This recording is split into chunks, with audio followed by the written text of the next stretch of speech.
What's up guys, and welcome back to another episode of Career Mode. It is episode number 8. Yes, it's done. Ipswich Town have stumbled over the line to safety despite the back-to-back losses in our last 2 games. Awful defeats, but we have guaranteed survival. Today we're returning with the finale, the final 2 league games. First away to King Power and then at home to West Ham, where hopefully we'll get to 40 points and possibly finish in 14th place. But no matter what happens, we are safe. So we're going to do the final 2 games quickly, see what was won around the world in the first season of Career Mode, but also as well a recap of the squad and our plans for season 2. Our first game is our final away day, Leicester away, who have already been relegated at the King Power, coming at Ipswich Town. So we know again 2 teams already relegated, Nottingham Forest and Leicester both going down. There'll be some feisty battles between those 2 in the Championship. Certainly some players I'll be looking to bring in from both of those teams for next year. And it's going to be one of Brentford or Southampton that will join them as well. I always find like when you're looking at the teams that are going down, I tend to like look at the players of those teams who are involved in the relegation scrap, and I think who would I prefer to go down? Which team has the more quality, if you will, so I can possibly poach them away for the new season and bring them back to the top tier. I'm hoping, we're going to find out, but I'm hoping for this year EA have realised, as Connor Chaplin fires wide, that when a team gets relegated and they've got star players, those players should be requesting a move from that relegated club to return to top flight football. How many times would you see a team go down to the Championship, for example, and they've got like an 87 rated player who's just like, yeah, I'm totally fine staying in the second tier. It's just not realistic. Yeah, I remember last season Newcastle United got relegated in my one of my career modes, and they had like an 88 rated Bruno Guimaraes just like balling out in the Championship. Garnacho was there at the time as well, and neither of them had requested moves. They were like, yeah, we're fine playing second tier football.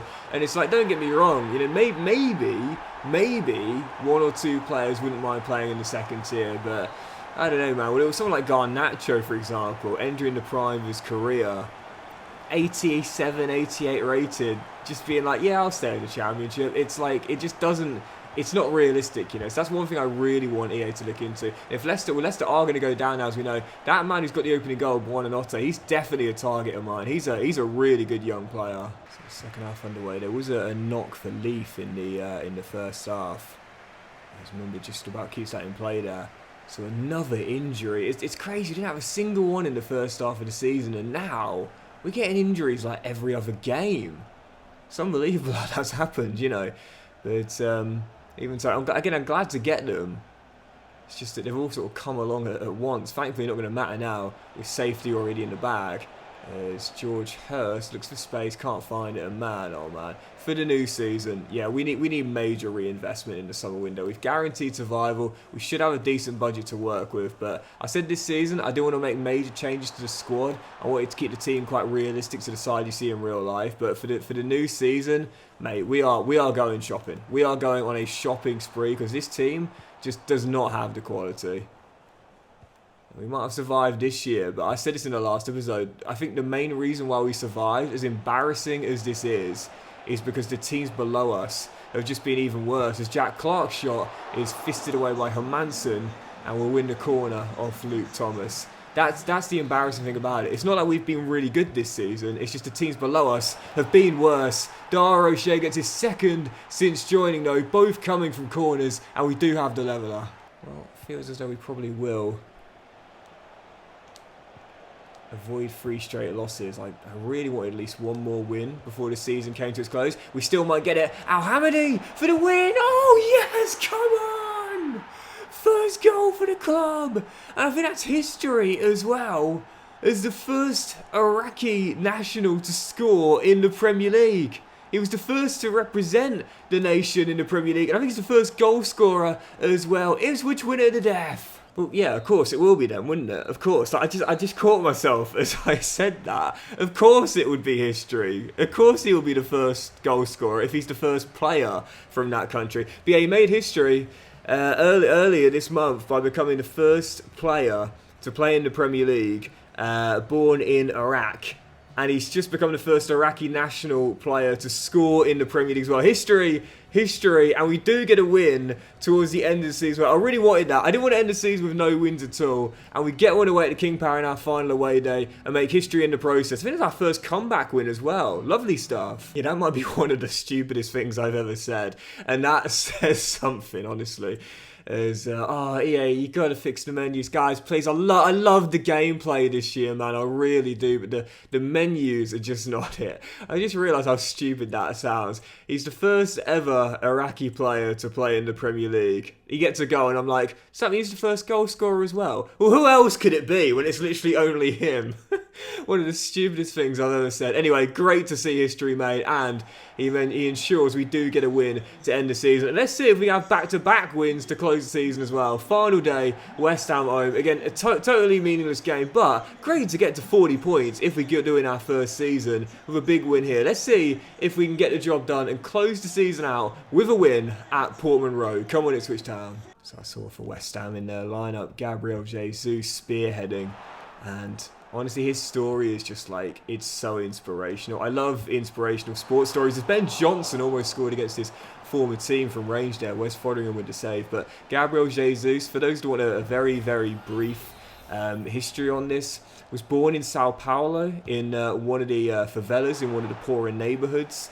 And in 2014, when the World Cup was on in Brazil, in his home nation, he was employed as I think it was a street cleaner or a painter of the streets, doing manual labour work regardless. And then, not long afterwards, he's representing his nation in the World Cup, going from that kind of rags to riches element, if you will. After playing for Palmeiras, then joining Man City, now of course Arsenal in this save West Ham, and it's really cool. There's this picture in the favela where he was growing up in. They've kind of like given him a mural on the buildings. I'll try and leave it on the screen, but it's a real rags to riches inspirational story showing no matter where you started, you can still make something incredible of your life. It's one of those where it's like he'll always have a fan in me for that. Amazing, amazing inspirational story. And right on cue, he's just opened the scoring. Bottom corner, West Ham with the opener. And there's the trademark celebration that you see as the mural on the favela buildings too. Yeah, stories like that, I just find them so inspirational. I mean, Nicholas Jackson was similar. Jackson going through really hard times financially in his younger life, and now of course earning mega money at Chelsea on a long-term contract, playing European football too. Beto at Everton, not too many years ago, he was working at KFC.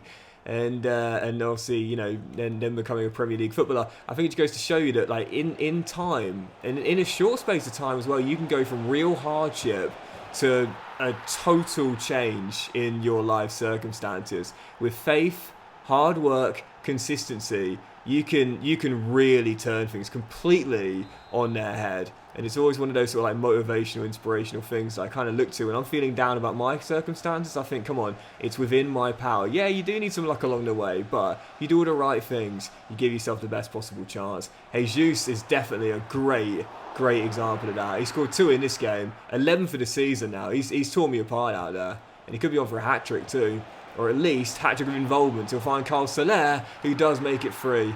Well, great win away to King Power for our final away day, but in this game here, absolutely dominated. And so that will do it for our debut year in the Premier League. If I can sum it up in one word, I would use the word tough. Really tough, but we came through and achieved the main objective, which was staying in the Premier League. Okay, league's lowest scorers, 37 points total, and only 8 wins out of 38. It's not been a great first season, but the main task was achieved. We stumbled over the line. And so, as the season comes to an end, and you see Man City once again winning the Premier League title on the final day, God, they're used to it now, beating Fulham by 2 goals. So I can imagine he probably scored both goals in like 95th and 96th minutes. It's their trademark, isn't it? Holding off Arsenal by a point despite their win against Southampton. Manchester United and Chelsea wrap up the top 4 with Newcastle sliding to 5th. Liverpool 6th, Spurs 7th, Wolves 8th. Good season for them. And West Ham 9th on the back of their win over us on the final day, with Aston Villa being leapfrogged in 10th. In the end, we did finish in 15th place, 9 wins for the season. I got it wrong, I thought it was 8 wins, 9 wins for the season. It's 21 goals scored is literally just avoiding the record being equal. For those curious, the lowest scorers, I think it's joint between Derby and Sheffield United with 20 for the season. We got 21. We avoided a record by 1 goal. But most importantly, 9 points clear of Brentford, who finished in 18th, Leicester in 19th, and Nottingham Forest at 20. Not a great first season for Ipswich. We did what we needed to do, which was survive. Yeah, forget what those Instagram influencers tell you. It's not about the journey, it's the destination. And Ipswich's destination is another year of Premier League football. So for the top scorers, Isak winning the Golden Boot with Martinelli in second, Haaland third, Heung-min Son in fourth, and Phil Foden in fifth. Did we have any there? Did we have any on this list? No, it doesn't look like it. The top 5 actually outscored our whole team. How embarrassing is that? So no one's going to make it then for the top 25. But in terms of assists, Heung-min Son winning the assist title this year, of Haaland in second for assists as well. So that was really, really good season for the pair of them there as the top 2 for goals and assists. But this is the key. It's defense that saw us stay up as Muric wins the Golden Glove. 2 clear of Edison with 14 for the season. So not a great season defensively for most other teams in the Premier League. Even ours wasn't great, but the times where we did get the results, we got a clean sheet alongside it. Muric, Golden Glove winner in our first season. The Athletic, if my advanced calculations are right, it looks like Ipswich Town is worth 345,950 quid. I share Elena's reaction there. I don't know, that maths is, put it this way, like, you know my maths is terrible, so I know that people in glass houses shouldn't throw stones, but come on, seriously? So let's find out who's won what around the world then. The FA Cup and the European competitions too. I'm not a fan of this, by the way. I'm really not a fan. We can see there Leverkusen have won the Champions League. I actually just want to say this very briefly, because I know it sounds like I've been complaining a lot this year, but this is really poor from EA. Like the menus this year are embarrassingly bad. I mean, the UI, the interface, I often talk about it. So Spurs did win the Carabao Cup, beating West Ham in all London finals. Northampton Town got to the semis. Cobblers! No, really, they did. There's a throwback for my Soccer AM watchers. But yeah, for me, like functionality over aesthetic, always. You can't be confused by where you've got to go, or as Nottingham Forest are playing in Europe next season in the Championship after winning the FA Cup, beating Southampton in the final. But you can't be confused by the menus. You can't, have them be too slow and too off-putting. They're just not it. And that's the worst part about it. It's not like the menus are even pretty this year. Do you know what I mean? It's not that they're beautiful to look at, but they're just hard to navigate. They're neither aesthetically pleasing or easy to navigate. It's the worst of both from EA. These need a major revamp. As for the Europa League, as you'll see, 3 British sides making the final 8, 2 making the final 4, and both making the final as well. Rangers winning the Europa League, beating Manchester United by 2-1. And as for the Champions League, well, of course, we're a long way off this kind of level. We do hope to get there at some point. As we know, for this year, the Champions League has undergone a major revamp, with the group stages being done away with and it now being a league table with 8 games played for each team. I have to be honest here. I'm not a fan. I think there's been loads of changes for modern day football which have been absolutely fantastic. This is going to take some time to get used to. And listen, it might. How do I go right? No, that's not right. This is awful. It might look good in time. Maybe it's one of those things where at first, you're not a fan of it, but then in time you start to like it. But I'll be honest here, early indications from the Champions League, it's just too many games, too much to take stock of. The final day of the league phase is going to be utter chaos and carnage with all the situations changing within the games. I'm not a fan. But Leverkusen won the inaugural kind of new foundation of the Champions League, beating Man City by 4-3. Xabi Alonso is cooking there. So a look at the other leagues around the world, starting with the English Football League. Leeds are going back to the Premier League and Burnley are bouncing straight back as well. The playoffs will be West Brom, Norwich, Luton and Preston, with Hull and Millwall Liverpool just missing out. How gutting is that? But unfortunately, you can't check who won the playoffs. We'll only be able to find out at the start of next season. As for League One, in the third tier, Birmingham under Tom Brady, getting a Hail Mary job done, getting back to the Championship. Does that count? Not really. Huddersfield Town in second, Barnsley, Bolton, Shelton and Mansfield. You can tell I'm not an NFL watcher. Listen, my basketball references are on point, but as for the NFL, got no idea. I'll be totally honest there. But as for League Two as well, MK Dons champions, AFC Women in second. Look at that, pipping their rivals by 2 points, and Bradford in third. And the playoffs, Notts County, Colchester, Crewe, and Barrett. I want to get into the NFL, but I just don't have the time for it. One thing I think is really cool this year as well is that the women's leagues are also in career mode as well. So you can see the Barclays Women's Super League this year was won by Chelsea, doing it undefeated as well. So yeah, women's football, as we know, over the past like 6-7 years, has been on a meteoric rise in popularity. And I think it's great EA have recognised that by adding their leagues into the career mode as well. I don't know if you can do women's career modes, as PSG won the championship this year with only one loss. I think you might be able to this year, but it's still cool to know that the women's game is still represented, even when you're doing a male career mode as well. Harry Kane's wait for a major honour goes on, or so we assume, if Bayern didn't win the DFB Pokal, because they finished 4th in the Bundesliga this year, 10 points behind Leipzig, who won their first in club history in the German top tier. And as for the Serie A as well, this is going to be an interesting one because of the licensing. Well, Napoli were top, but look at that, Lombardia is now the new name. And then you got Milano in third, and Roma in fourth. Bergamo, Calcia, that's Atalanta. Latium, they're still called Latium, that's Lazio in eighth as well. This is one thing that really puts me off Serie A career modes, the licensing, man. It's such a shame EA have actually taken a step back in this regard and not a step forward. As for the Eredivisie, it was finalled on top, one clear of PSV, as Ajax still wait to return to dominance in the Dutch top tier this season. Ruben Amorim continues to showcase his skills as a young manager, with Sporting winning the championship, only one loss all season on. Benfica in second and Porto in third in this year's Portuguese top tier. Just for those curious on the Saudi Pro League, Al Hilal champions with Al Ahly, who I think Ivan Toney joined this summer, in second place. Al Nassr, Ronaldo's side, of course, in fourth place in the Saudi Pro League this season. And as for the Scottish Premiership, you can't check the second phase, only the first phase. You just got to assume who was on top won the championship. That was Rangers completing a Europa League and SPL double, with Celtic in second, and Hearts, who of course got to a tough start of the season, sacking Stephen Naismith, finishing in third. And as for La Liga, Real Madrid pipping and I mean pipping Barcelona to the championship, with Atletico Madrid in third and Athletic Bilbao in fourth this season. And as we do two more, Galatasaray champions of Turkey, Victor Osimhen firing them to the title, as they were the top scorers with 79, and Jose Mourinho's Fenerbahce finishing in second, Besiktas third, and Trabzonspor in fourth place. And as for the MLS this season, as you see, FC Cincinnati off to the best start, 6 clear of LA Galaxy, Portland Timbers in third, and Messi's Inter Miami in fourth, as the MLS is just getting underway this season. And so to close the episode and the season out, we'll take one final look at the squad, where I have to say,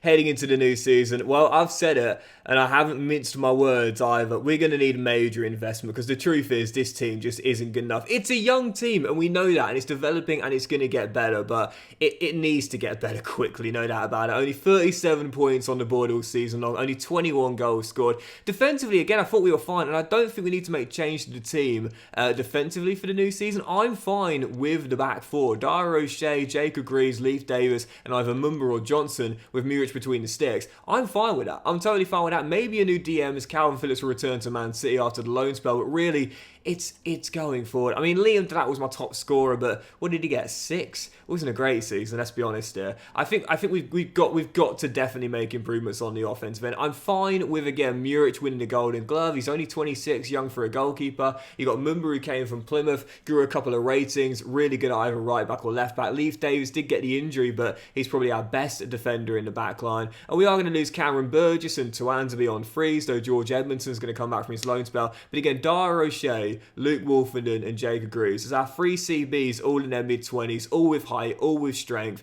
and all pretty happy at the club right now. I don't think we need to make changes at the heart of our defence. I think our defence is totally fine. Going forward for me, what we really need to do, like I said, is improve the offensive end. You look at the clean sheets here to the appearances. For a poor team like ours, it's actually quite impressive. It's just going forward where we've had the problems. I think Sam Morsey is probably going to retire at the end of next season as he's out of contract in 12 months' time, and he's now 33 with that injury as well. Calvin Phillips, like I said, he has requested to possibly return, but to be honest here, I just don't think he's worth the wages. I mean, he's 29 years old now, 77 overall. He's got first-team quality, but I think we can find someone better, and if not better, then younger with more potential. But yeah, going forward, there's no doubt about it. We're going to have to improve. I'm probably going to sell Nathan Broadhead. He's only got 12 months left on his deal. Jack Clark, only the 1 assist in 38 and not a single goal either. Again, I can't put all the blame on Clark and Hutchinson as well, because truth be told, just didn't score enough goals anyway. Beijun Ho was one of my favourite players of the season and only played half the year as well. Gutted about the injury he got, but 2 goals and 2 assists in 8 Premier League appearances, averaging a direct contribution in 1 in every 2 games. He's definitely got some potential and someone I want to give more attention to next season. Sammy, 2 goals and an assist in 23. He wasn't bad. And Connor Chaplin, 3 goals and 3 assists in 25. Not awful for, again, a low-scoring team. He's out of contract in 12 months' time as well. I'll probably extend his contract. But yeah, Broadhead and Burns, they're probably going to go. Benny, as we know, is going to join Crystal Palace as well. I'll definitely keep Amari Hutchinson with the showing great potential tag. We're hoping to get a bit more out of him in terms of goals and assists for the new season. But George Hurst is probably going to go in the summer as well. So we will have a mini clear out. Yes, a lot of players will be getting retained. Those are the young players, such as Liam Delap, 7 goals in 30 games for me this season. Not great, but again, still our top scorer. But the likes of Burns and Broadhead, yeah, I think these players are probably going to go, and we will start to alter the team for the new season, the summer window. Frankly, and I don't mean to be harsh, but this team is not good enough to survive again. The reason we survived this year is not because we were really good, it's because the teams below us were even worse. We're not going to get away with it for a second year in a row. Great to stay up, but we've got major problems in terms of quality going forward, and we'll need some big investment this summer. So that will do it for today's episode and the first episode, the final episode of Season 1, guys. If you enjoyed it, please drop a like. Much love to you all. Have a fantastic day, and we'll return with a brand new episode and a brand new season, as we are going to go on a major summer transfer window spending spree with a big rebuild. Have a great day, much love, and I'll see you for the new season very soon.